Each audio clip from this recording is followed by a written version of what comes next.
Good morning, I'm Melissa Etezadi. Today is Friday, March 25th, and kind of a cold start. You can actually take a look right back here. I don't know how far you can see, but that's the road that they say the plane actually crashed down. From what the victim tells us, the window was almost opened all the way, leaving enough room for the robber to stick his hand and gun in. If you look right back here, it's kind of hard to see, but the brush is very thick. This is exactly where they think the suspect is hiding. After attacking the victim, the intruder came around the desk, opened the cash register, emptied it. Now, one of the main reasons highway department officials tell me this bridge just can't be repaired is because it's made out of stone, not concrete. Now, they call it inevitable. Toyota officials say they will have to temporarily shut down all North American factories due to part shortages from Japan. The trial for a Fort Campbell soldier who police say killed a friend while drinking and driving will continue later this morning. And we continue to follow the developments out of Japan and other countries being affected by an overnight earthquake and tsunami that followed. Harlan ARH is working with Harlan County High School, staffing nurses and doctors on campus. And I got the opportunity to talk to school officials about the first partnership of its kind in southeastern Kentucky. We have some breaking news out of Knox County.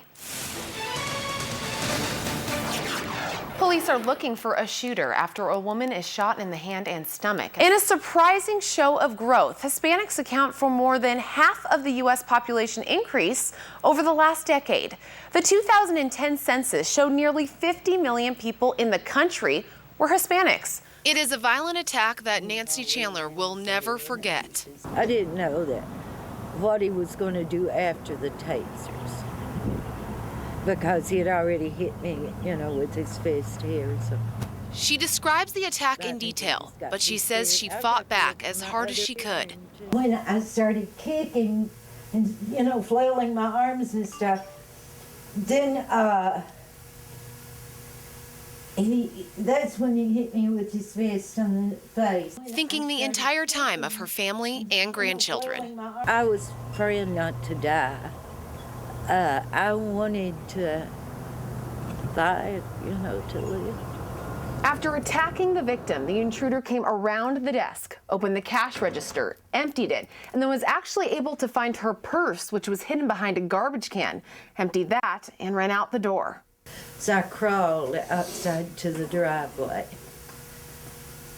and finally got on my feet and went to their door and knocked, and they weren't home, but I saw his truck. The truck was her son's, who was working right next door. I'm thinking, how do I not see that? What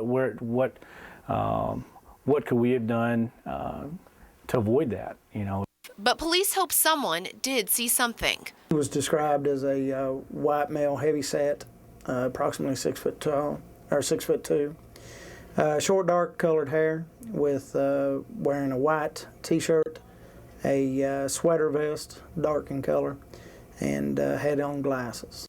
After all she's been through, Nancy is still smiling. She says no one will stand in between her and the business she loves. Police urge anyone with information to call them. In Laurel County, Melissa Etezadi, WYMT 57 Mountain News. Coal mining. It is a way of life for many in the mountains, but for filmmaker Tom Beers, it was a vision. He came to us and he said, I wanted to do a show about coal. I've wanted to do it for a long time. I think I finally found the right place. I think I finally found the right story. The place is West Virginia, and the story is about miners like Jonathan Dotson. I grew up in a small community, and coal mining was the only thing that's around. And for the people away from here, when they turn the light switches on, they really don't think where the power comes from. But this series is aimed at fixing that. They want to show the world what coal miners really do and the risks they take. It's a really dangerous job. We do it for a family, that's all we know. A danger that is very real to 8-year-old Cody Pig and his family. My dad, he goes on the ground, works, never know what's going to happen, if he's going to come out or not come out. I'm afraid every day when he goes out of this house to work, every day. And for supporters like NASCAR star Josh Weiss, he says the series sends a powerful message. Fill the void for the unawareness of what's going on to create, the lights that we use and all the things that we use coal for as a resource. As for little Cody, he says he'll follow in his daddy's footsteps. Because I want to be just like my dad, and I love my dad, and I just want to be just like him. In Pike County, Melissa Etezadi, WYMT 57 Mountain News. Open the door. It's a war on drugs in eastern Kentucky. You glad? Just about everything we work or do is involved in drugs, and the prescription problem is overwhelming up here right now.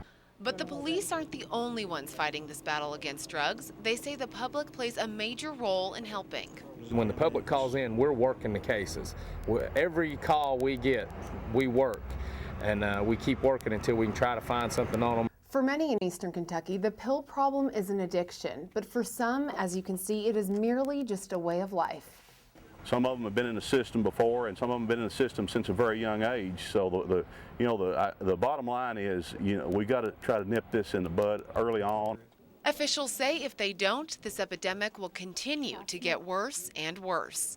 In Perry County, Melissa Etezadi, WYMT 57 Mountain News.